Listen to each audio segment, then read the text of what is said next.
Hi! இன்னைக்கு காலைல பார்த்துட்டிங்கன்னா, ஹேர் வாஷ் பண்ணிவிட்டு அப்படியே ரெடியாக ஸ்டார்ட் பண்ணிட்டேன். நான் வந்து பார்த்துட்டிங்கன்னா, இதுவரையிலும் இந்த ஆயுர் அப்படிங்கிற பிராண்ட்லேருந்து மாய்ஸ்சரைசர் யூஸ் பண்ணிகிட்டு இருந்தேன். அது காலி ஆகிடுச்சா சரின்ட்டு போரோ ப்ளஸ் அப்படிங்கிற மாய்ஸ்சரைசர் இப்போ ஆர்டர் பண்ணி அதான் வாங்கி இப்போ யூஸ் பண்ண ஸ்டார்ட் பண்ணியிருக்கேன்.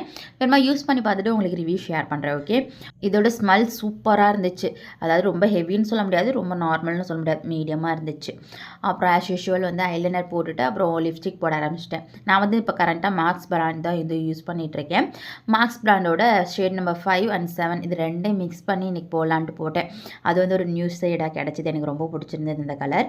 சரின்ட்டு அதை லிப்ஸ்டிக்லாம் போட்டுட்டு அப்புறம் ஹேர் ஸ்டைல் பண்ண ஆரம்பிச்சிட்டேன். தலை குளிச்சாலே நம்மளுக்கு என்ன பண்ணுறதுன்னு தெரியாது. சரி, சும்மா சிக்கு மட்டும் எடுத்து விட்டுட்டு அப்படியே ஒரு சிம்பிள் ஹேர் ஸ்டைல் போட்டுவிட்டேன், கேச்சர் மட்டும் போட்டுவிட்டேன், அவ்வளோதான். அப்புறம் ட்ரெஸ்ஸுக்கு மேட்சாக ஒரு சிங்கிள் பிங்க் கலர் ஸ்டோன் வச்சு ஒரு சின்னதாக ஸ்டெட் போட்டுட்டு அவ்வளோதான் ஷால் போட்டு ரெடி ஆகிட்டேன்.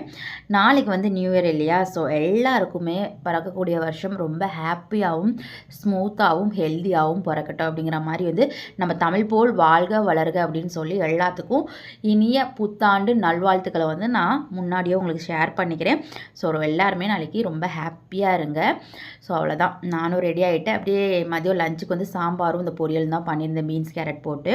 ஸோ அதை அப்படியே பேக் பண்ணிவிட்டு காலைல டிஃபன் சாப்பிட்டுட்டு நானும் அப்படியே கிளம்பிட்டேன். பாய்.